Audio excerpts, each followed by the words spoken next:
Bienvenidos a Anormal Anonimato Podcast. Antes de comenzar, queremos invitarte a seguirnos en nuestras plataformas, Spotify, Amazon Music y YouTube. Activa la campanita para recibir notificaciones y así ayudarnos a llevar este mensaje a más personas que lo necesiten. Recordamos que las historias que escucharás aquí son testimonios reales de recuperación. En algunos casos, el contenido puede ser sensible o fuerte, por lo que pedimos discreción y respeto al escucharlas y compartirlas. Si estás viendo este episodio en video, durante el transcurso aparecerán dos códigos QR.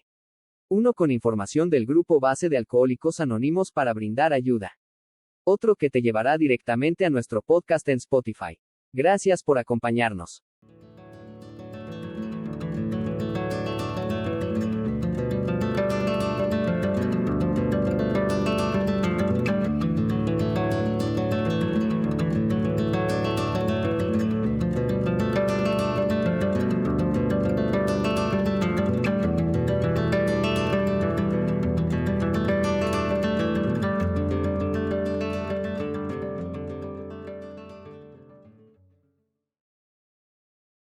¿Qué tal? Muy buenas noches. Les saluda Belardo de su programa Anormal Anonimato. Gracias por acompañarnos. Saludamos a toda la audiencia, saludando a los compañeros de Alcohólicos Anónimos. Un saludo especial a la comunidad de Al-Anon. Me gustaría agradecer especialmente a la audiencia que nos ha acompañado pues todo el año pasado de 2025. Estamos iniciando un nuevo año en el mes de enero. Con este episodio de podcast donde, como saben, estamos teniendo invitados a través de línea de varias partes. En esta ocasión vamos a tener una invitada muy especial. Como saben, los presento como especiales porque nosotros los compañeros en Alcohólicos Anónimos, pues somos seres que hemos sido elegidos de una manera muy especial. Estuvimos, en las garras del alcoholismo, en las calles oscuras, en las tinieblas, en ese profundo sufrimiento, en donde ni nosotros nunca creímos que pudiéramos haber salido de allí. Entonces, tenemos la fortuna de vivir en una vida, vivir dos vidas diferentes y por eso los llamo a mis compañeros especiales. Pues sin más que agregar, esta noche la compañera que nos acompaña, que nos hace el favor de plasmar su experiencia en este episodio de Anormal Anonimato, es la compañera Marta. Ella es originaria de la Ciudad de México, del Distrito Federal, y radicando ahora en la ciudad de Nueva York, por ahí en los alrededores. Y pues ella nos hizo el favor de aceptar nuestra invitación y pues damos la bienvenida. Buenas noches, Marta, ¿cómo te encuentras? Hola, buenas noches. Muchas gracias por la invitación y la verdad para mí es un placer el poder platicar y más que todo porque yo sé que uno como una persona que estaba, lo mencionabas, ¿no? De estar en las tinieblas y llegar a un momento donde uno siente como que ya no hay salida y no hay para dónde correr. Yo creo que los grupos de Alcohólicos Anónimos es la puerta para poder salir de toda esa, pues, de toda esa, vida tan destructiva que uno llevaba. Y verdaderamente Fíjate, somos un milagro. sí, fíjate que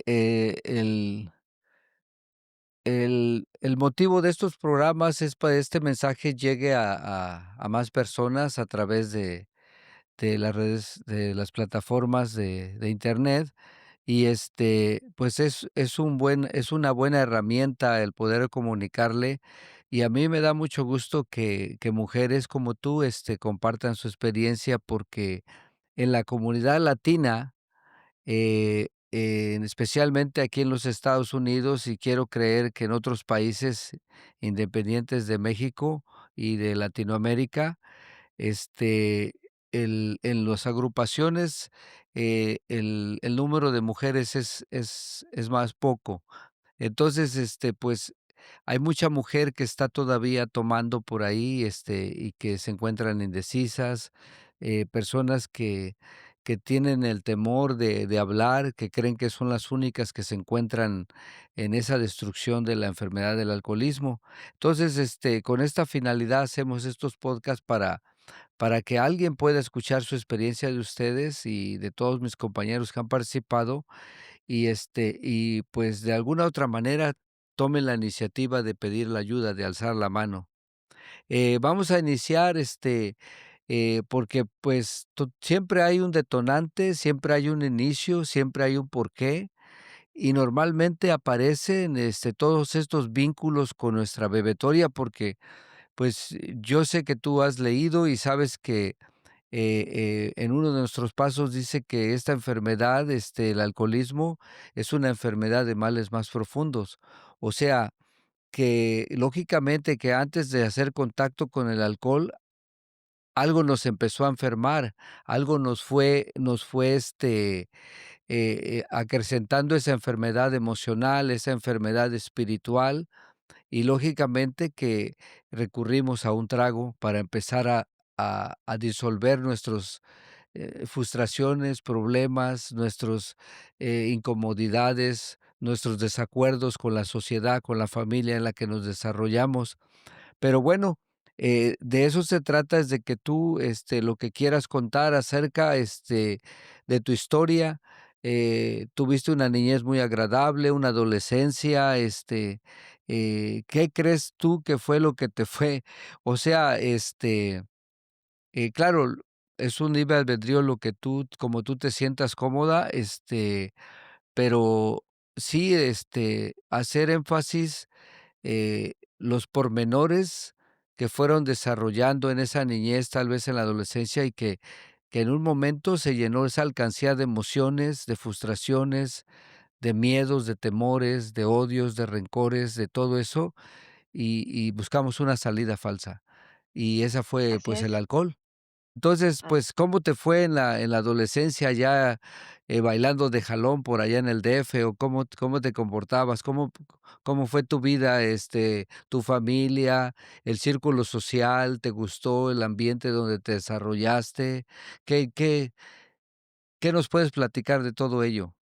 bueno, ahorita que estabas diciendo de frustración, dolor, mala vida infantil, estaba yo haciendo, ¿cómo se llama? Parecía que estábamos poniéndole la palomita ahí de sí, sí, sí, sí, todo así, ¿verdad? Para empezar, yo nací en la Ciudad de México, ¿verdad? Y de muy pequeña, no sé, yo creo que, yo no me acuerdo, pero me llevaron al estado de Sinaloa. Al estado de Sinaloa yo llegué, y estuve viviendo ahí hasta los 7 años. Mientras yo vivía en Sinaloa hasta los 7 años, yo soy hija también de un papá alcohólico. Entonces, mi papá empezó a beber allá, ¿verdad? Cuando, se llevó a mi mamá, porque antes se usaba eso de que si no aceptaba la familia el matrimonio, mi mamá era una mujer que era de familia acomodada y mi papá era un fulanito que, pues, no de una familia pobre, pero era mecánico. Entonces, no aceptaban el matrimonio, por eso se fueron hasta allá, ¿no? Y mi papá empezó bueno, yo creo que él ya traía situaciones con el alcohol. También ya me encargué un poco de preguntarle algún día, ¿verdad? Porque mi papá ya falleció, de preguntarle cómo había sido la vida de él. Eh, fíjate que yo pensé, ya estando dentro de Alcohólicos Anónimos, yo pensé que él un día me iba a pedir perdón por lo que había pasado, pero en realidad nunca sucedió así. Yo creo que él no pensó que me había hecho daño, pero Eh, de ahí empezó la situación con mi papá por muchos años. El alcoholismo, ver, en él era mi espejo en realidad, y yo nunca lo había visto. Mi papá era muy mujeriego, era un hombre que, pues, candil de la calle, obscuridad en la casa, ¿verdad? Todo el mundo me decía allá afuera: "Oye, tú eres hija de Juanito", le decía yo: pues sí, pero, ay, es que es bien buena persona". Digo, ¿será que están hablando de mi papá? Sí, era de mi papá que hablaban y yo decía, en la casa llega a golpear. A mí me tocó ver muchas veces cuando llegaba borracho y golpeaba a mi mamá, la abusaba, ¿verdad? Mi hermano, el que sigue de mí, yo soy la única mujer y la mayor y tengo 3 hermanos varones. Entonces, mi hermano, el que seguía de mí, el más pequeño, Yo creo que él no se daba cuenta, pero yo sí. Y a mí me afectó más. Por eso es por lo que dicen que no todos los hermanos vemos de la misma manera el problema que estaba sucediendo. Y a mí me empezó a crear esa situación, pues podríamos decir que frustración, porque yo no entendía lo que estaba pasando, ¿verdad? Otra de las cosas que yo me di cuenta de que me daba ansiedad el cuando llegaba mi papá. Dice por ahí parte de la literatura, ¿verdad? Dice que en la familia de un alcohólico, en el hogar de un alcohólico, hay una familia neurótica, hace Sí, una pues sí. familia neurótica.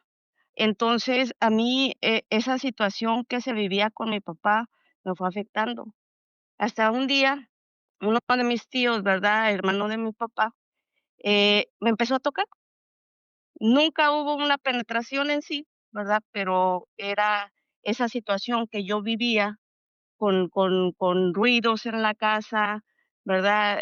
La cuestión sexual, cuando se empiezan a descoyuntar esas situaciones, ¿verdad? Entonces, cuando mi tío me empieza a tocar, ¿verdad? Como al tiempo, me dice mi papá: "Te vas a ir a la Ciudad de México con tu tía Rosa". Entonces, yo pensé que mi papá ya se había dado cuenta de lo que estaba pasando con su hermano, ¿verdad? Y que por eso me estaban mandando para allá y que yo era una mala niña y que nadie me quería. Entonces, llego a la Ciudad de México y me pasó como el cuento de la Heidi, de haber estado viviendo en un pueblo, ¿verdad? Cerca de una playa, ¿verdad? Vivíamos cerca de el pueblo este se llamaba Costa Rica, Sinaloa, y estaba cerca a una playa, y ahí yo era libre. Yo corría, andaba para todos lados, era como tipo niño, ¿verdad? Me subía a los palos de mango, me gustaba andar en la calle, o sea, yo era libre. Pero cuando me mandan para la Ciudad de México, llego a la colonia Roma con la hermana de mi papá. En la colonia Roma, cuando yo quise salir, me dice mi tía: ¿a dónde vas? Aquí no estás en tu pueblo". Yo llegué a la Ciudad de México toda piojosa, traía una panza así como los negritos de Somalia, ¿verdad? Pues de puras lombrices, con los dientes todos picados. Nunca mi mamá me había dicho: "Oye, lávate los dientes, báñate, peínate". O sea, mi mamá fue una mujer ausente, porque siempre estuvo al cuidado del alcohólico. Nunca fue una persona que estuviera ahí como mamá, siempre era la víctima, ¿verdad? Y ahora entiendo que también estaba bien enferma, y sigue enferma mi mamá. Pero con el tiempo, ¿verdad? Pues yo empiezo a hacerme a la idea de que a mí no me querían, de que me habían rechazado. Ahí está una de las primeras heridas, ¿verdad? Del rechazo, la humillación. Y cuando yo, pues quise como hacerles la vida imposible, porque yo me divorcié de mi familia. Yo me divorcié en mi mente tan pequeña, yo me divorcié de mi familia. Dije en automático, no me quieren, pues yo tampoco. Y yo les voy a demostrar que yo sí puedo. Cuando busqué muchos La problemas, venganza. la venganza, incluso eso pasó en el 85 cuando lo del temblor. Me acuerdo que se cae toda lo que era el centro de la Ciudad de México y la colonia Roma, pues no fue también una de las más afectadas. Y yo me acuerdo que en esos días mi papá y mi mamá llegaron a la Ciudad de México a visitarme con mi tía y yo no los quise ver. Me dice mi tía: "Ve a ver a tus papás que están en el cuarto de los invitados", y yo no quise ir a verlo. Le digo: "No", le digo, "ellos no son mis papás". Cuando a mí me empezó a llamar mucho la atención robar, y era mentirosa, pero mentía por todo y por nada. Me encantaba esa situación de la mentira y era algo que se me daba bien natural. Igual lo de robar, porque robaba y haz de cuenta que no me entraba ni sentimiento de que: "Ay, robé", o no, para nada. Lo hacía algo normal. Entonces, dice: "Crea fama y te a y échate a dormir". Y eso fue lo que mi familia siempre me cuidaban las manos y la boca, porque era una persona que metía en problemas a mucha gente, con mis mentiras y me hacía la víctima. Entonces, pues la cuestión es de que en ninguna de las casas de mis tías me querían.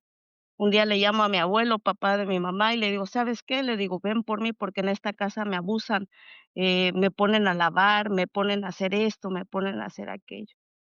Entonces, mi abuelo llegó y, desde esa vez la familia de mi mamá con mi papá, si de por sí no se tragaban, con esto vino a romper, ¿verdad?, la relación completamente con ellos, porque mi abuelo llegó y le gritó a mi tía que por qué me estaba, agarrando como sirvienta, que yo no era sirvienta de nadie.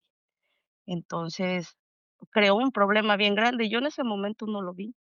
Y mi tía me dijo: "Agarras tus cosas y te me largas de aquí. No te quiero volver a ver en mi casa". Dice: "Nosotros te ofrecimos todo, te íbamos a dar una educación", y no fue así. Em, yo lo que me daba cuenta mucho era de que era una persona muy envidiosa, porque yo veía que a su hijo de ella, pues, le daban de todo, y a mí, pues no, porque no era su hija. Yo nunca lo entendí así. O sea, yo quería ser igual que mi primo, que le dieran lo mismo y que a mí no me hicieran a un lado. Con el tiempo, ¿verdad? Pues me fui con mi abuelo, me llevó mi abuelo ese día, me fui a la ciudad de Puebla y ahí voy para allá con mi abuelo. Con mi abuelo no había tanto problema, pero terminé haciendo las mismas situaciones, robando y mintiendo. Y como mi abuela me quería mucho, solamente estuve un año con ellos y me regresan y me llevan ¿cómo se llama? Un lugar en Morelos que se llama Tejalpa, y ahí estudio un cierto tiempo y me vuelven a regresar otra vez para con mis papás. Y así anduve de casa en casa y siempre estudiando. Luego ahora me preguntan: "Oye, ¿por qué no te quedas quieta en un solo sitio?". Digo: "Hello", o sea, yo creo que ya era como un patrón de conducta desde hace muchos años. ¿Cómo quería yo estabilidad si nunca había estado estable en ningún lado? Y eso se repercute en todos los aspectos de mi vida. Cuando cuando ya viene el tiempo, ¿verdad?, de que entro a la secundaria, yo siempre me avergonzaba de mi mamá. De mi papá, pues, ni lo contaba. Mi papá siempre tenía mujeres por otros lados y tuvo hijos con otras mujeres, ¿verdad? Em, y bueno, no era un secreto a voces, todo mundo sabíamos que mi papá tenía otras mujeres, pero, pues, no, como no sé, mi mamá nunca lo le hizo como ruido, siempre era de esas mujeres sumisas, súper sumisas. Y lo que ella hacía era simplemente quejarse todo el tiempo de lo mismo, pero enfrente de él llegaba y agachaba la cabeza, nunca dijo nada. Cuando cuando llega el tiempo de que yo estaba estudiando en la secundaria, me cansé de estarle pidiendo dinero a mi papá. Mi mamá siempre me decía: "Vele a pedir dinero a tu papá, al taller". Y a mí me molestaba bastante ir porque cuando yo llegaba me decía: "¿Qué haces aquí? ¿Que a qué vienes?". Digo: "Pues por el dinero de la comida". No, dice: "Vete de aquí, no tengo dinero". Hasta la fecha también eso ha repercutido en poderle pedir un centavo a una pareja o a un hasta la fecha sigo soltera. Son cosas que crea que no, pero sí afectan, y la gente piensa que no es así. Em, con el tiempo, ¿verdad? Pues yo decía que no tenía tiempo no tenía, ¿cómo te diré? No quería seguir en la misma situación con lo que estaba viviendo con mi papá, de que nunca había dinero. Mi papá fue decayendo en su alcoholismo más, ya había perdido muchas cosas, perdió la casa que tenía en Sinaloa por andar con la situación del narcotráfico. Le pusieron un dedo que en realidad no era para él, o sea, le pusieron un 4 y le quitaron todo. Entonces perdió todo y mi papá se hundió más en el alcohol. Mi papá llegó a estar tirado en la calle, ¿verdad? Ya tomando solamente alcohol del 96, siendo que había sido un hombre fuerte en todos los aspectos de la vida. Bueno, así lo veía yo, lo veía como un héroe. Hasta que un día, ¿verdad? Pues me cansé. Y yo desde cuando había intentado muchas veces escaparme de la casa, muchas veces. Me fui una vez con los que llegan a veces en las ferias, ¿verdad? y que andan por ahí, yo me iba a la feria y ya cuando veía, yo me les pegaba y duraba 2 semanas en regresar a la casa y como que no había pasado nada. Llegaba mi papá, me golpeaba, eso sí, siempre hubo muchos golpes, mucho maltrato físico. Y cuando una vez, ¿verdad? Estaba yo afuera de la casa platicando con un muchacho, que ya me empezaba a juntar con la gente, los muchachos de ahí, pues, imagínate, no sé, a la edad que uno tiene esa edad, pues uno es como atractivo para el sexo opuesto. Entonces, esa vez mi papá llegó bien borracho y me agarró de las greñas y me dijo: "¿Sabes qué?", dice: "Este lugar no es un hotel". Y nosotros estábamos afuera sentados en la banqueta platicando. Y me dice: "Esto no es un hotel", dice: "Agarras tus cosas y te me largas". Y le digo: "Esa era la palabra que yo quería escuchar".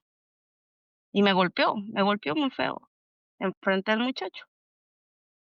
Eh, Al siguiente día regresó el muchacho y me dice: "Oye", dice: "¿Por qué tu papá te pegó? ¿Qué le hiciste?". Y le digo: "Pues no sé". Dice: "Oye, ¿te quieres ir para el gabacho?". Y le digo: "Sí". Yo no me puse a pensar que cómo, nada. Yo le dije que sí. Yo dije: "Este es mi boleto para largarme de aquí". Y sí, al siguiente día, ¿verdad? Regresa el muchacho con 2 boletos de avión para Tijuana. Yo al muchacho no lo conocía. Sabía que era hijo de un fulanito que conocía de tiempo y que nada más. Pero yo iba a cumplir 15 años cuando ya andaba en esa situación. De hecho, mis 15 años, como las niñas, ¿verdad? Se acostumbra ya a los 15 años. No, hombre, ¿yo qué iba a pensar 15 años con un vestido? Jamás. Yo lo que quería largarme de la casa. Y sí, nos fuimos a Tijuana, llegamos allá y me dice el muchacho: "Oye", dice: "¿Y traes para la comida?". Le digo: "¿Para qué?". "No", le digo, "no, si no teníamos ni para comer". Digo: "Voy a estar trayendo".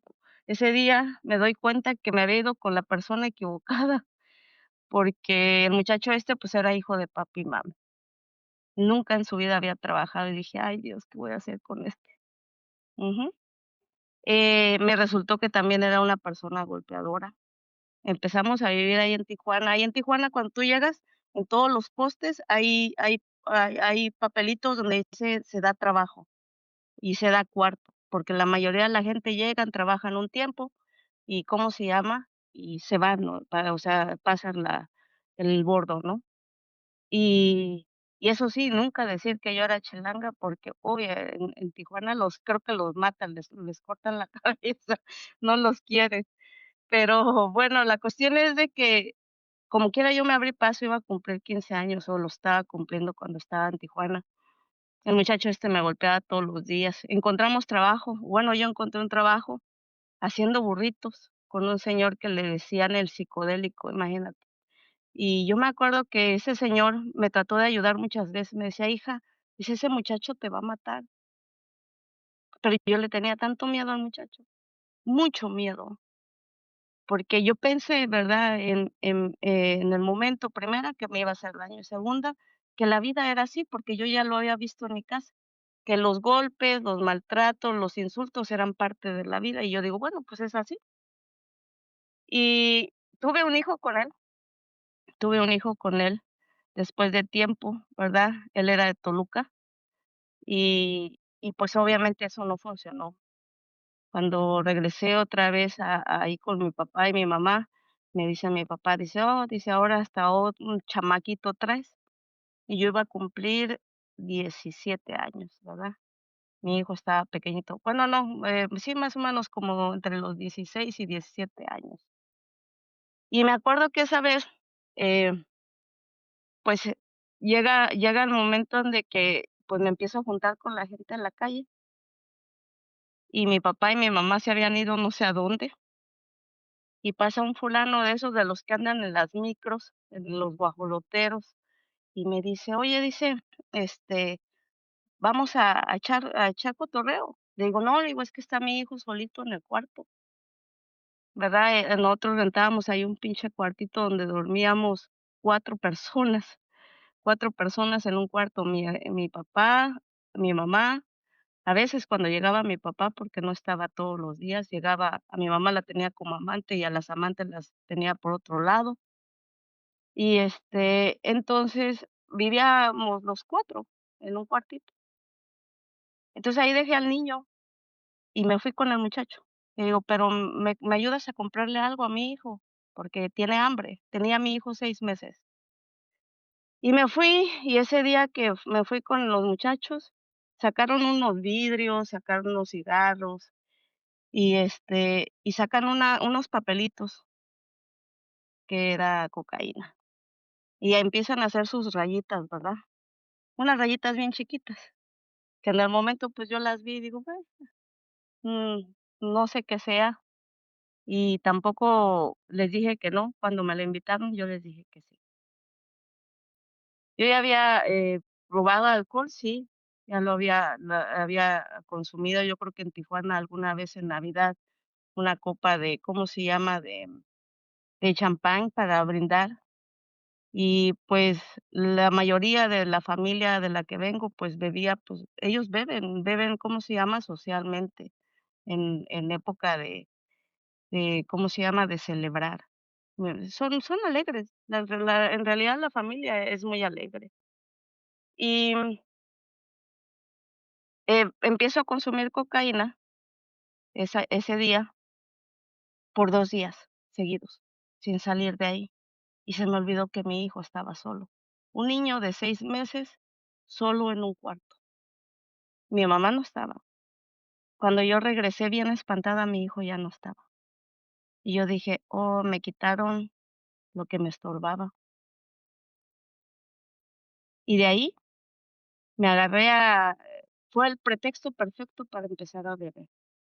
Me empecé a ir a los bailes a la calle, ¿verdad? Andaban los fulanitos con sus monas, sus PVC, sus cosas, y ahí yo lo que a mí lo que me gustaba era la cerveza con un popote en una bolsa plástica, porque no te dan botella por la cuestión de que se pelean y que no rompan las botellas. Entonces, un día encontré una mujer ahí en los bailes, ¿verdad? Muchísimo mayor que yo, y me dice: "Oye", dice: "¿A ti te gusta bailar?". Yo estaba aprendiendo a bailar, ¿verdad? En la calle, con los chavos estos, y la verdad yo no me sentía parte de ellos. Porque ellos en su rollo, con sus monas, y pues yo con mi cerveza y bailando. Y cuando, me dice la mujer esto, me dice: "Mañana te espero en mi casa". Dice: "Te invito a un lugar", dice, "para que vayas a trabajar". Y le digo: "Sí". Blanca se llamaba la señora. Y llego ahí a su casa y me dice: "Ten, ponte esta ropa". Y me acuerdo que me llevó a una cantina de ahí del pueblo ese, ¿verdad? Una cantina donde había de esas, ¿cómo se llama? Mesitas de carta blanca y una rocola vieja, que solamente se le veían como 3 canciones en esa rocola. Y había una canción que a mí me gustaba mucho, que es la de Ramón Ayala de Tres Monedas, y porque habla de un papá alcohólico. ¿Verdad? Habla de que mató a su hijo por dejarlo dormir en la calle. Y yo lo cantaba, y cuando cantaba esa canción, la cantaba con dolor. Hasta ahora me vengo a dar cuenta que la cantaba con dolor y se la cantaba a mi papá, ¿verdad? Y me acuerdo que estaba un señor en la barra y me dice ella, dice: "Pídele una cerveza". Le digo: "¿Cómo le voy a pedir una cerveza si yo ni lo conozco?". "No", dice: "Pídela, te la va a invitar". Un señor así de sombrero, guaraches y todo. Y le pido la cerveza. Y me dice: "Claro que sí, mija", dice: "Pide lo que quieras, yo te lo pago". Y cuando el señor saca para pagar, veo que saca un paliacate, porque ni siquiera era cartera, ¿verdad? Saca un paliacate y llevaba un montón de dinero. Y dije: "Aquí está el dinero". Y dije: "Aquí me quedo". Obviamente, pues, no me quedé en ese lugar, porque hasta con eso, como que va uno buscando otros senderos, ¿no? Y me empecé a involucrar con esas mujeres de los cabarets. Cabarets grandes, ¿va? Lugares donde bailaban las mujeres, se desnudaban, donde, la prostitución en el Estado de México era que estábamos viviendo en ese entonces, Y ni aún así en ese tipo de lugares me sentía parte de cuando yo veía que entraba un hombre por la puerta de la cantina, yo decía: "Ojalá se me lleve de aquí", porque yo no quiero estar aquí. Porque hasta para una mujer que trabaja en ese tipo de lugares, tiene que tener vida, o sea, tiene que tener colmillo. No cualquiera, es apto para estar en un lugar de eso. Hice las mujeres de la cantina mi familia, los borrachos eran mi familia, porque en una cantina no se habla de pobreza, no se habla de fracasos, todo es alegría, todo es, vanidad, ¿verdad? Y esas mujeres yo las admiraba, porque yo decía: "Ellas no sienten nada". Y yo siempre decía que yo quería ser como una de ellas, y lo llegué a ser. Con el tiempo, ¿verdad? Mi alcoholismo fue avanzando junto con mi drogadicción. Al mismo momento que empezaba a avanzar mi drogadicción, el alcoholismo, el alcohol es la puerta de todas las drogas. Hasta que un día, ¿verdad? Necesitaba mi consumo, y le digo a una de las muchachas, le digo: "Fíjate que no encuentro a la persona que siempre me surte", le digo: "Y necesito mi dosis". Entonces me dice: "Mira, vas al billar", dice: "Ahí está un fulano, se llama tal", dice: "Y pues dile que yo te mando". Yo tenía 17, iba a cumplir 18 años. Y lo veo, ¿verdad? Era un tremendo oso, grandote, y cuando lo veo dije: "Este es para mí, este yo me lo agencio", ¿verdad? Porque lo vi, primero porque tenía lo que más me gustaba, y no precisamente lo que se están imaginando, sino tenía consumo para mí, y gratis. Porque el alcohol la mujer lo puede conseguir fácil, pero el consumo no tanto, ese sí hay que pagarlo. Entonces, eh, le dije que quería y me dice: "No, estás muy jovencita". Dice: "¿Qué edad tiene?". Le digo: 17, voy a cumplir 18. Le digo: "Pero eso a ti no te importa", le digo: "Dame lo que te pedí", porque era yo así, "Dame lo que te pedí", le digo, "y olvídate de la edad que tengo". Dice: "Bueno", dice: "Te lo voy a dejar en el baño, ahí vas por él". Digo: "¿Sí?".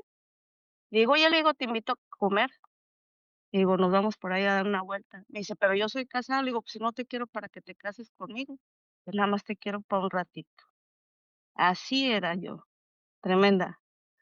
Y, pues, resulta de que terminé teniendo una hija con él. Bueno, tuve 2 hijos con él, ¿verdad? Me dediqué a vender droga junto con él.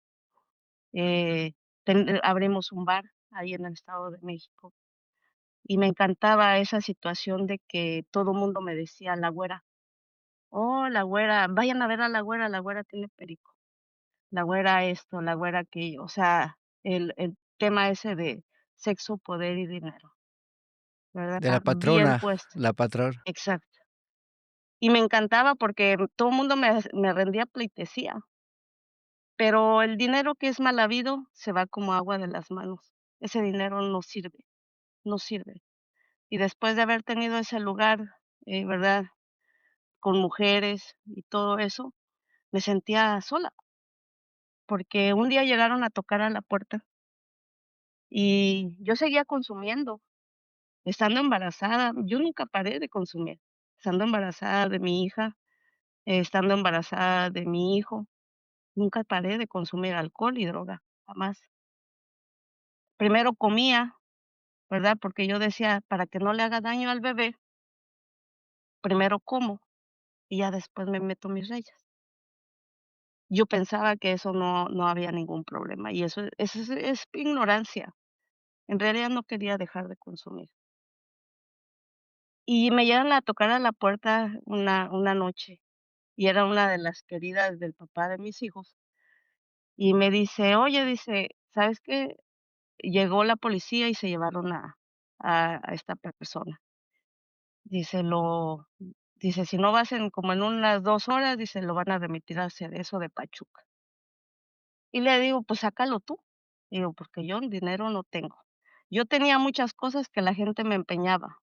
Me empeñaban cadenitas, me empeñaba tanques de gas. O sea, yo les decía: "Yo no fío nada, a mí tráiganme lo que tengan", y, o sea, con esa autoridad yo tenía para para a veces maltratar a la gente. Era una persona que era bien déspota con la gente, con el poder. Por eso Dios sabe por qué a los alacranes no los saca debajo de las piedras. Y y bueno, la cuestión es de que, pues sí, lo meten a él en la cárcel. Me voy con mi mamá a la Ciudad de México. Mi mamá ya estaba viviendo en, ¿cómo se llama?, en Iztapalapa, hasta el día de hoy sigue viviendo en Iztapalapa, porque habían anexado a mi papá. Ya mi papá había llegado a un punto de que ya estaba prácticamente muerto. A él lo anexaron y él empezó su recuperación. Entonces, por eso mi mamá se fue para la Ciudad de México. Y mi papá por 5 años estuvo en el Olimpo hasta que reaccionó y buscó otra vez a la familia. Pero bueno, ese sí ya es, otro cuento.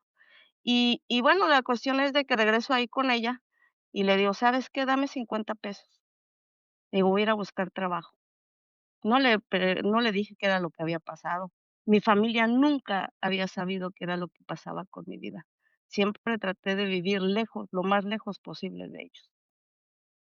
Y resulta de que entre todo ese desastre, pues yo digo: "Me voy a ir a comprar algo", y me fui a meter al barrio. Yo era la que siempre iba a comprar el material a Tepito, porque el papá de mis hijos era de Tepito, y él me enseñó a andar adentro del barrio.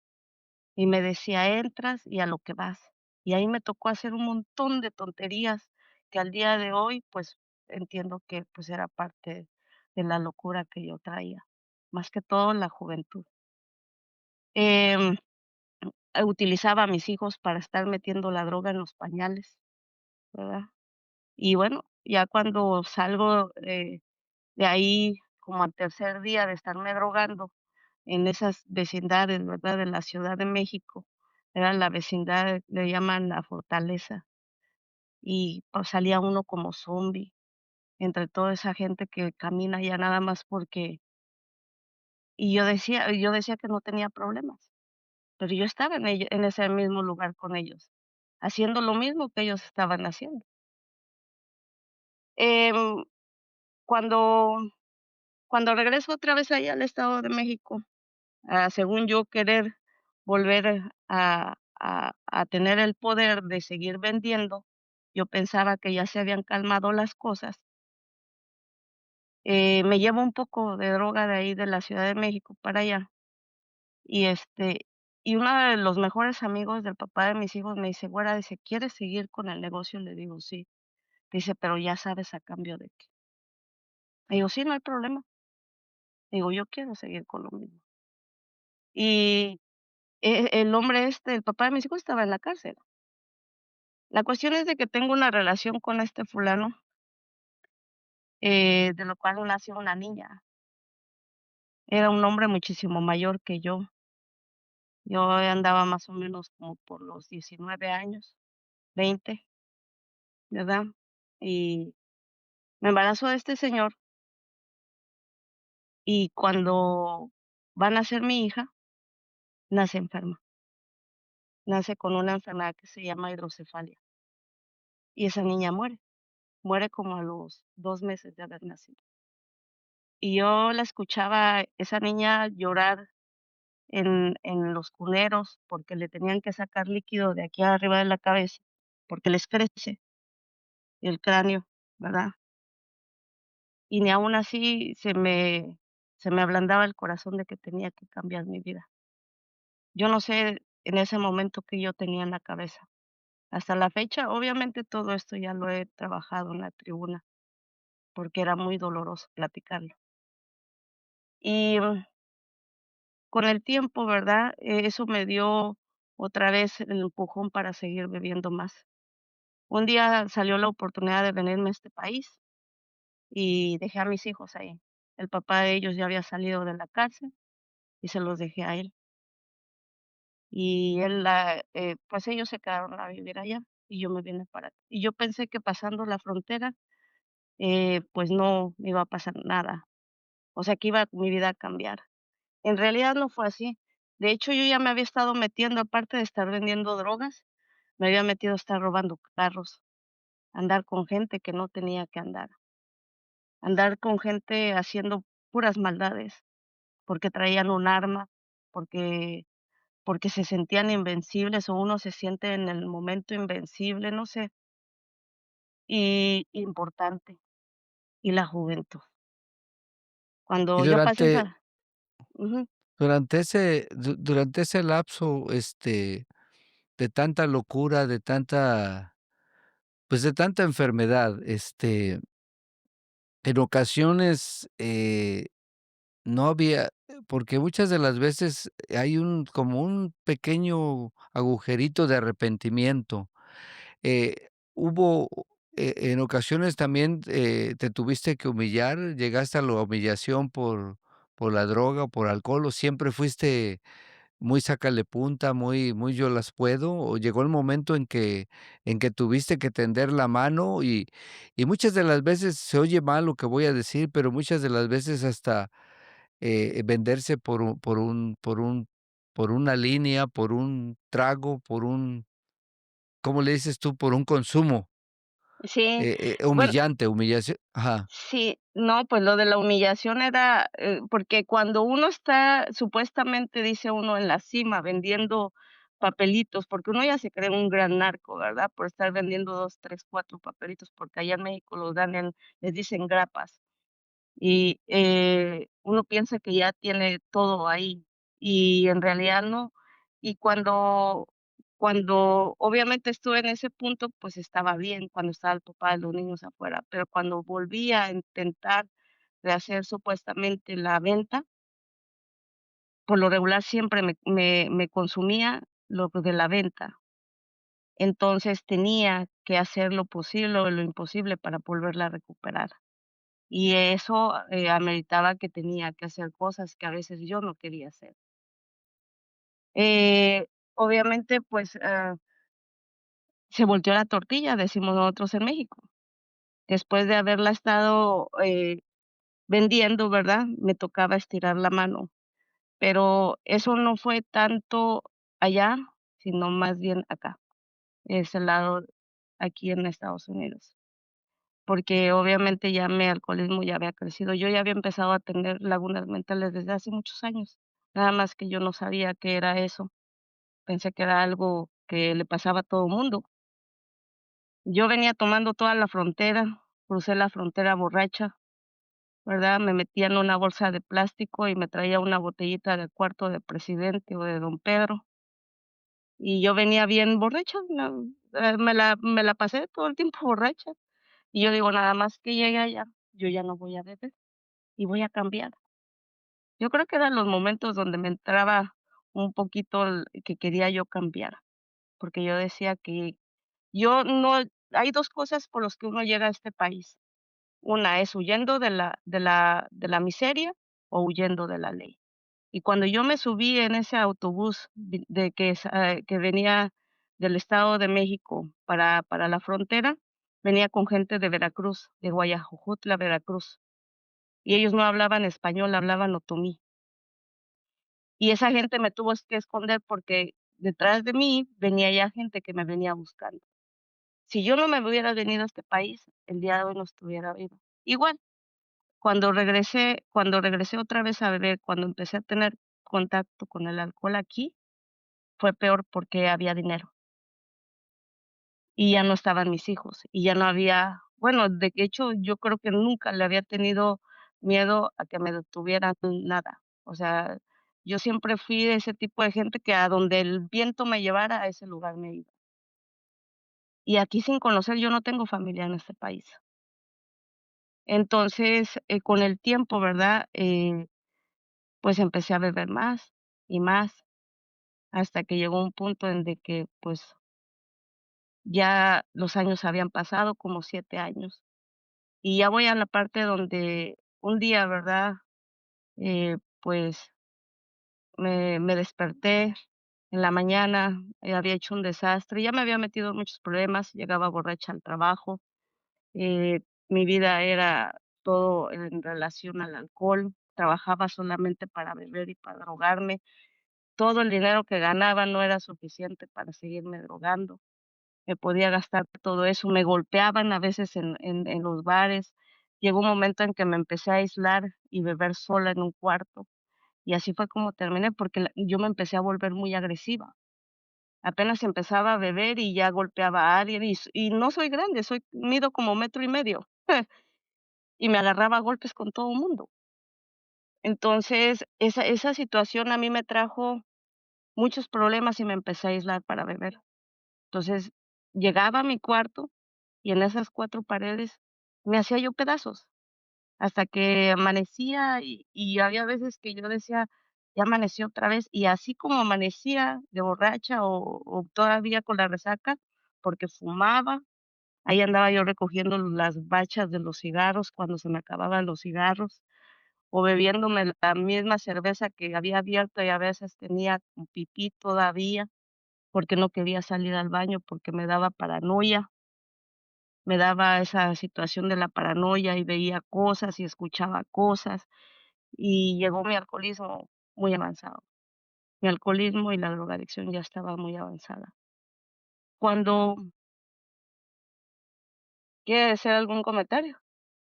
No, nada más te quería preguntar, eh, ¿cuándo crees o de qué manera tocas el último peldaño del fondo para poder pedir ayuda? Porque eso es, recuerda que en el capítulo 5 donde nosotros tratamos de llevar a estos episodios bajo ese esquema es cómo éramos antes. O sea, has estado describiendo todo bueno, a grandes rasgos todo el caminar que tiene una persona con problemas de la enfermedad del alcoholismo y la drogadicción. Pero se necesita, el último peldaño donde se acaba la escalera y se toca el fondo para poder pedir la ayuda y a veces sin quererla. En qué momento sientes tú o dónde es el punto de quiebra donde vas a recibir o a pedir la ayuda de llegar a un grupo? ¿Qué Bueno, fue cuál fue el detonador ahí? ajá. Yo no quería dejar de beber, yo no quería dejar de drogarme, porque era mi vida. De hecho, amaba lo que el efecto, aunque me hiciera tanto daño. El problema fue cuando yo estaba en los trabajos, como llegaba borracha, la gente me empezó a buscar ayuda, y yo les decía que no se metieran con mi vida, que yo podía hacer lo que yo quería. Entonces, un día, me metí en problemas y amanecí en la mañana, yo estaba viendo con una persona que ni siquiera me había pedido que viviera, ¿verdad? Una pareja, yo me le fui a meter así porque ya no tenía dónde ir, y le digo: "Me quedo una semana", y me quedé un año. Y ese muchacho quiso beber conmigo y no me aguantó el paso. Entonces me dice: "Es que tú cuando no estás bebiendo eres una buena persona", dice: "Pero te tomas un trago y te transformas", dice: "Eres una persona muy diferente", dice: "Deberías de buscar ayuda". Ese día él salió, ¿verdad? Y, me senté en la orilla de la cama, y enfrente de la cama había un espejo, y verdaderamente me veía mal. Nunca me había volteado a ver en realidad con esos ojos de necesidad. El espejo no me podía mentir, es pesaba menos de 100 libras, demacrada, los labios reventados, los ojos tristes, pálida. Soy blanca, pero, ese día me vi extremadamente pálida. Y me aventó el teléfono y me dijo: "Pide ayuda".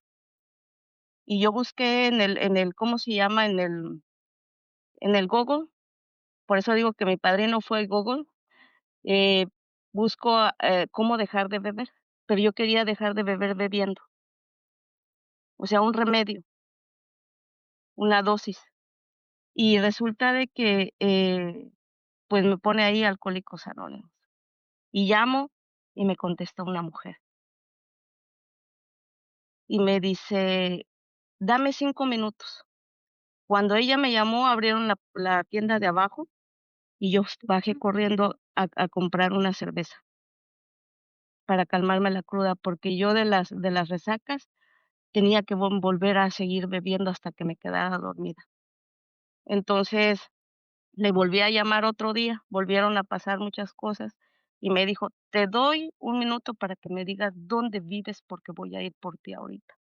Cuando esa mujer me recogió en el lugar donde yo vivía, me dice: "Ay, hija", dice: "estás bien joven".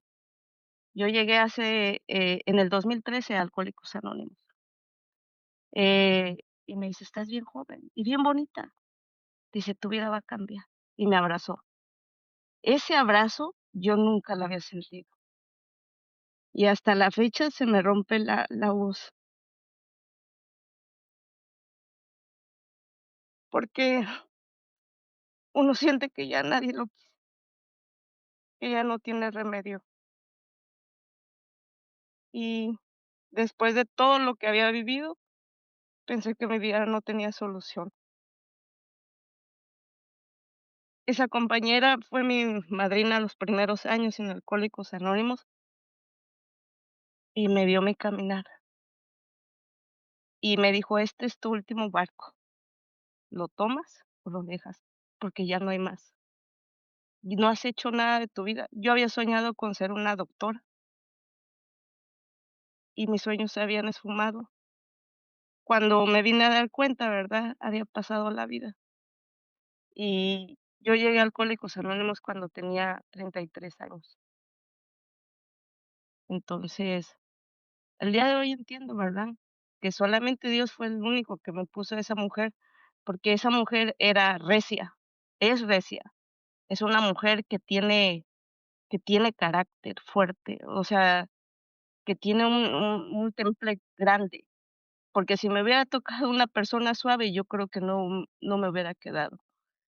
Y ella pudo conmigo, porque me entendió, porque supo que era mi enfermedad y me trató con cariño.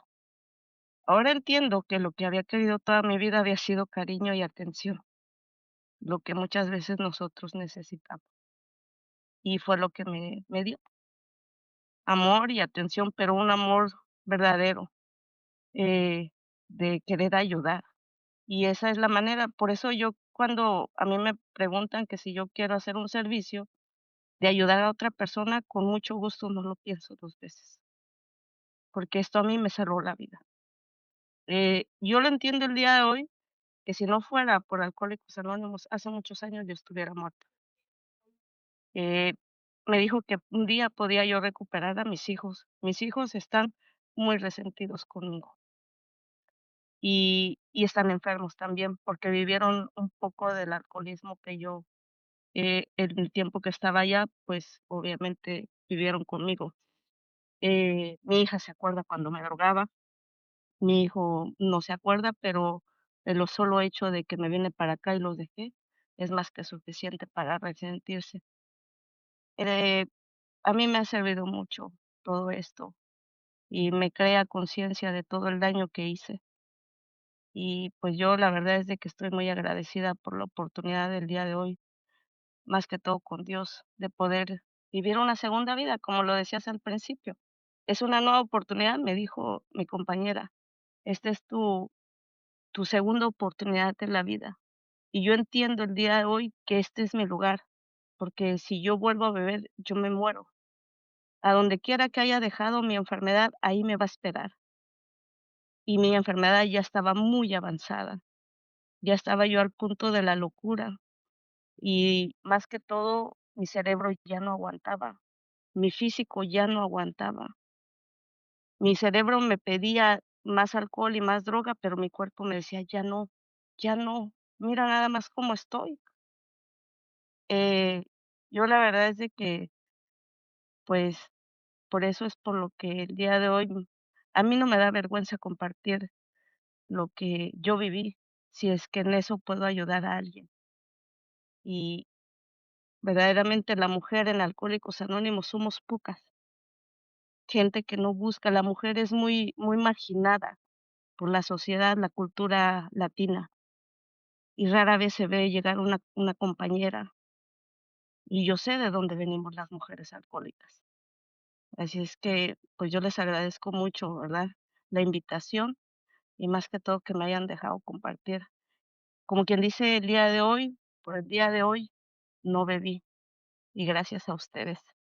Fíjate que, una de las cosas, toda la experiencia del derrotismo, del dolor, de la frustración, pues, de los tragos amargos que pasamos, es el espejo y la identificación con la gente que ahorita te va a escuchar, te va, se va a ser un puente de compresión. Hay mujeres que están bebiendo, en la oscuridad de sus casas, a escondidas, en bares lujosos, en cuartuchos de mala muerte en alguna parte del mundo. Y pues que desafortunadamente, con tu experiencia van a tener una identificación de que no son las únicas ni son los únicos, porque, pues, el alcoholismo es una enfermedad que no tiene sexo, que agarra parejo. Pero a mí sí me gustaría que en los últimos minutos, eh, regalaras, cómo es Marta el día de hoy. O sea, no nada más me refiero al servicio, o sea, ¿qué has recuperado? ¿Qué te ha dado este programa? Aparte de regresarte la vida, o sea, ¿qué cambios, qué transformación de todo lo que ya escucharon, lo que van a escuchar, de toda esa vida, de esa experiencia tan tan negra, por así llamarla, que tuviste que vivir, por la enfermedad que padecemos? Este, o sea, desde que tú dejaste de tomar, ¿cómo te ha ido transformando el programa de Alcohólicos Anónimos? ¿Y cómo es Marta al día de hoy? O sea, no somos perfectos, seguimos teniendo equivocaciones, pero o sea, ¿cómo le puedes decir tú a esa gente que se va a identificar contigo, que está en un rincón oscuro, que no tiene esperanza? O sea, necesitamos decirle que ha habido cambios profundos, o sea, transformaciones profundas. O sea, Dios no se equivoca. O sea, Dios no hace cosas a medias.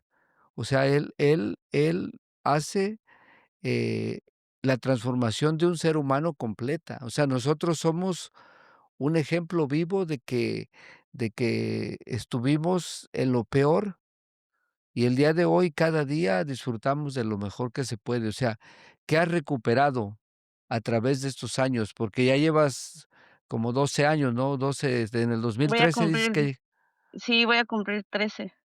vas a cumplir Eh, 13 años. ¿En sí, qué mes llegaste? ¿En qué mes llegaste? yo llegué en diciembre, pero yo lo celebro en enero en memoria a mi papá, Okey. el Entonces, próximo o sea, miércoles. ¿qué has recuperado? Platícale a esta gente que está, o sea, en duda, que no ve la salida, de que no solamente se sienten identificadas contigo por el derrotismo, por el dolor, por el sufrimiento, sino que vean, okey, si ella puede, si ellos han podido, porque eso es lo que somos historias reales de recuperación, este podcast. O sea, que hemos recuperado, por eso el tercer inciso del capítulo 5 dice: "¿Cómo somos el día de hoy?". ¿Cómo éramos antes? ¿Qué fue el acontecimiento más grande que te pasó? Fue la llamada telefónica y el encuentro con esta compañera. O sea, Dios,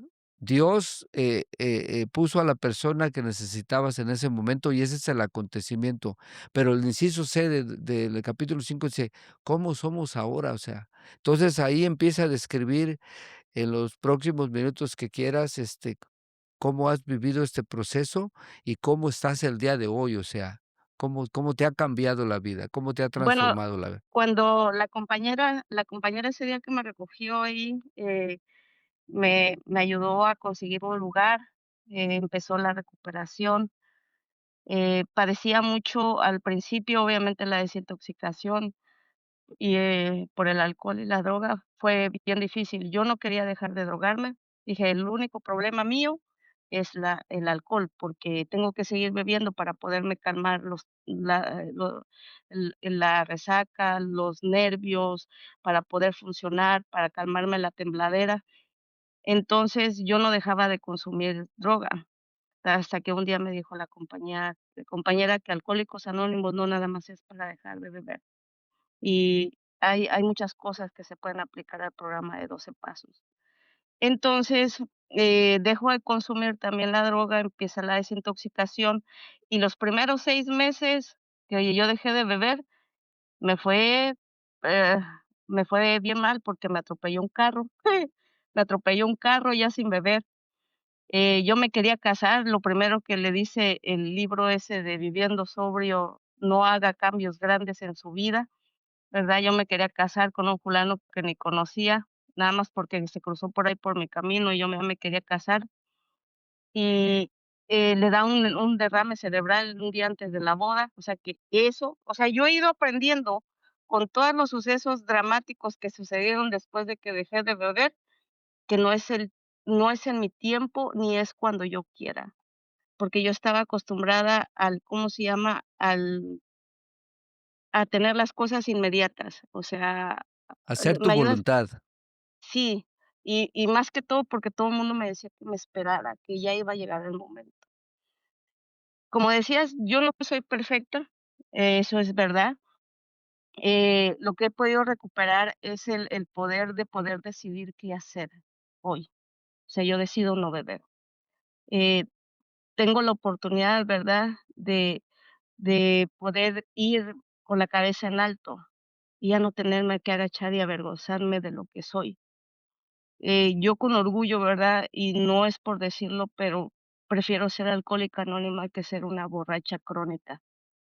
Eh, Obviamente, durante todo ese suceso sale mi hija embarazada, me toca apoyarla, que ahora sí puedo decir, puedo apoyar a mis hijos, ¿verdad?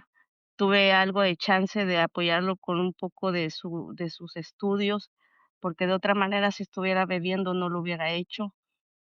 Muere mi papá y los últimos años, ¿verdad? Que en los últimos meses que mi papá estuvo vivo, tuve la oportunidad de hablar de padre a hija y de alcohólico a alcohólica.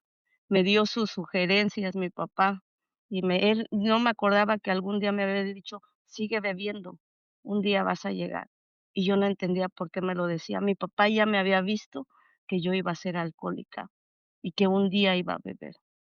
Digo que iba a llegar a los grupos de Alcohólicos Anónimos. Entonces, tuve la oportunidad, ¿verdad?, de tener un poco de acercamiento con mi papá. Lo que he podido trabajar dentro de Alcohólicos Anónimos es el perdón, los resentimientos.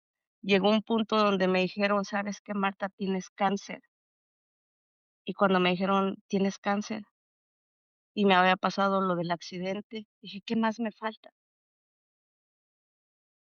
Y empezaron a suceder un montón de cosas en mi vida. El día de hoy, ¿verdad? Yo tengo una vida bien tranquila. Lo que viene es bienvenido y me conformo con lo que hay. Ya no exijo. Mi forma de pensar y la tranquilidad que siento son muy grandes. Con mi hija pude hacer las paces. Mi hija fue la única que me ha podido, pues, aceptar de regreso en su vida. Tengo la oportunidad, todavía no puedo viajar a México, pero tengo la oportunidad de tener contacto con mis nietos. Tengo nietos, tengo 3 nietos. Porque como empecé joven, pues soy una abuelita joven. Entonces, al hijo, al grande que había dejado abandonada en un cuarto, me contactó por medio de Facebook y me dijo que quería hablar conmigo, después de años que no había sabido de él. Y muchas cosas empezaron a pasar, ¿verdad? Y obviamente para mi proceso, pues ha sido lento, porque sigo siendo una persona rebelde, ¿verdad? Pero trato todos los días de ir cambiando. Los cambios no son de la noche a la mañana, pero lo que sí te puedo decir es que tengo una vida bien tranquila. Hace como unos meses atrás, tenía la oportunidad de tener un trabajo, porque a mí me han dicho que no importa con que tenga miedo, que haga las cosas. Y he hecho cosas, ¿verdad?, que nunca me hubiera imaginado hacer, como sacar una licencia de manejo, que yo le tenía miedo a un carro para manejarlo. Entonces, yo aprendí a manejar en este país, que cualquier persona puede decir: "Es cualquier cosa", para mí no lo era. Era algo como que yo sentía miedo que no lo podía hacer. Y ir venciendo esos miedos y esas inseguridades que yo tengo, porque verdaderamente detrás de una mujer con su apariencia fuerte, en realidad hay una persona frágil y muy débil. Y eso es lo que yo me he dado cuenta de mí. Estoy llena de miedos. Y todos esos miedos, todas esas cosas, es lo que me toca trabajar con ellas. Esos fantasmas del ayer, ¿verdad? Que me atormentaban, los fui dejando a un lado, pero siempre regreso son libro de consulta para mí, a donde no tengo que regresar y lo que tengo que trabajar. Me he hecho una persona, ¿verdad? Independiente y puedo caminar, ¿verdad? Donde quiera que yo vaya. Conozco mucha gente. Dentro de los grupos uno llega a tener compañeros, amigos, buenos amigos, ¿verdad? Llega uno a tener ya no te sientes solo, sientes que alguien más de aquel lado está contigo y te entiende. Y yo pensé que yo era la única que padecía de esta enfermedad, porque verdaderamente es bien desastrosa, destruye todo lo que hay a su paso. Esas son las cosas que yo puedo comentar como logros. Entonces, tenía esa situación de hace unos meses, ¿verdad? Me quedo sin trabajo y no sé por qué, pero con todo lo que me había estado pasando, llega el momento en que la tranquilidad llega al alma y no me preocupa nada, porque yo sé que nunca me falta que comer y nunca me falta un techo donde vivir, porque como lo dijiste a un principio, Dios nunca nos abandona. Empezaste a un principio y yo no quería que me hablaran de Dios y empiezas a cambiar tu mentalidad. Posiblemente mis logros no se vean en lo económico, pero se ven en la tranquilidad que tengo ahora en la cabeza. Con los años se va adquiriendo un poco de tranquilidad, no del todo, pero paso a paso, poco a poco. Y eso es lo que a mí yo siento que es lo más valioso que una persona puede tener, la tranquilidad. Y pues eso es lo que me toca a mí trabajar el día de hoy y mantener mi tranquilidad todo el tiempo. Eh, pues en realidad es un regalo que no lo puedo cambiar por nada, ¿verdad? La tranquilidad de la mente, tranquilidad del corazón y de saber que no estoy sola.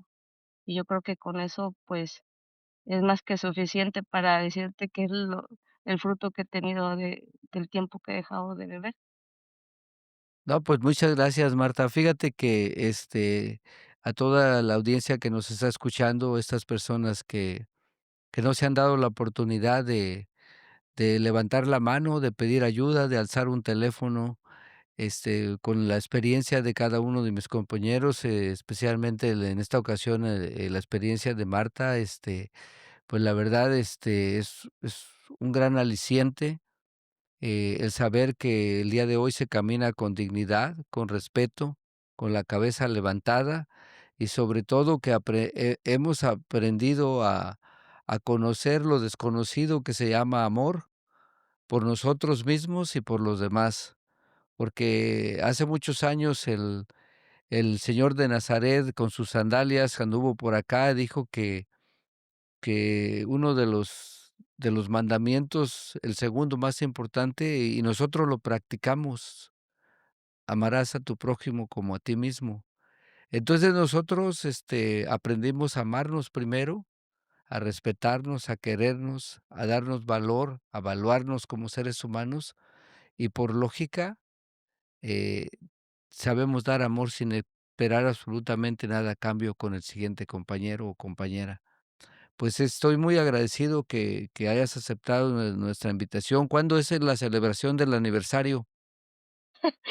Voy a hacer una pequeña celebración este miércoles que viene, Okey, porque ahorita, con una compañera abrimos un grupo, entonces estamos levantando el grupo de cero, o sea, nada más somos como 3 personas por el momento, pero es una nueva fuente de vida. Y yo qué sé bueno. que en determinado momento ese lugar puede rendir frutos, porque el lugar donde se abrió no hay un grupo hispano, hay grupos americanos. De hecho, los grupos americanos hay uno en cada cada iglesia, porque por lo regular están en iglesias, pero grupos hispanos muy raro. Y aquí en esta comunidad, al menos en esta parte de Nueva York, hay mucha gente que necesita ayuda, pero la cuestión cultural es muy fuerte. Dicen como son machos, como esto, como aquello, o sea, la gente verdaderamente piensa que eso es normal, pero el alcoholismo es progresivo y la gente no lo ve. Yo creo que parte de la cultura de nosotros es ignorancia del alcoholismo, hasta qué punto puede llegar y llevar a una persona al punto de destruirse. Y mucha gente prefiere morirse de borracha en la calle. Y no es que necesite uno llegar a vivir debajo de un puente, ni tampoco en las calles. O sea, yo creo que la gente que tiene un problema con el alcohol, uno lo sabe. Y esa es una de las cuestiones que a mí me dijeron desde un principio cuando llegué a los grupos. Si tú crees que tienes problemas con tu alcohol o tu consumo de alcohol y con la droga, pues este lugar es para ti. Y yo me quedé analizando, digo, pues, creo que toda mi vida ese había sido el problema, hasta apenas lo empecé a aceptar y nunca lo había visto. En realidad es ignorancia. El alcoholismo es una enfermedad de la familia y parte de la ignorancia que uno tiene sobre lo desconocido que es esto. ¿Cómo se llama, el pueblo donde está el nuevo grupo este que la nueva Brewster, fuente de en Brewster, Nueva York? sí, Brewster está, como a 10 minutos de la casa de Bill Wilson. Okey, okey. Yo soy su vecina de aquí. De Bill Wilson. Bueno, pues para todos aquellos que van a visitar la casa de Bill ahí en Stepping Stones, pues, comuníquense con nosotros ahí en nuestro programa de YouTube. Tenemos la información de contactarme a mí y nosotros, pues, con mucho gusto, los pondremos en contacto para que pasen a visitar el grupo de Marta y lo llenen ahí. Apenas los acaban de abrir y ella se va a celebrar su treceavo aniversario Sí, ahorita el miércoles que viene. Pues muchísimas felicidades, la verdad que estoy encantado con que hayas y yo creo que muchos de mis compañeros, están contentos de que van a poder escuchar una experiencia de una compañera que pues, le ha luchado y batallado bastante. Muchísimas gracias. Más después, esto ya lo hacemos privado, más después me mandas la información de tu grupo para que yo la tenga, para ¿okey? alguien que ocupe llegar por ahí, o que vayan para la casa de Bill y que quieren echarse una reunión, pues ahí que lleguen contigo. De ¿Qué de te pa? hecho de hecho, a veces Yanina me invita a hacer el tour de la casa de Bill, por eso es Bueno, que pues la fíjate. conozco. Sí. Entonces, cuando viene gente de otros estados, de otros países, es hermoso ver gente y conocer gente de todas partes del mundo y saber que esta enfermedad va más allá y que no tiene fronteras. Qué bueno, no, pues, felicidades por tu aniversario y por el grupo nuevo que están empezando a abrir. Yo sé que les va a ir muy bien porque, pues, las cosas dice hay un mensaje tan bello que a mí me gusta dar, dice, usted preocúpese por hacer las cosas de Dios, que Dios se encargará de hacer las cosas de usted. Pues, muchas gracias, a todos ustedes, compañeros en Alcohólicos Anónimos, Dios me los bendiga, a la audiencia, donde quiera que se encuentre, gracias por escucharnos. Un saludo a la comunidad de Alanón. Gracias también por siempre estar pendientes de este programa. Y yo, pues, no me resta más que cerrar este programa, como siempre lo cierro, con una frase tan llena de un todo que dice: "Obedezca a Dios y deje las consecuencias en sus manos". Muchas gracias, Marta. Dios te bendiga. Buenas noches. Felices 24 horas. Gracias, Abelardo, gracias, que tengan buena noche. Hasta luego. Okey, ya estamos fuera.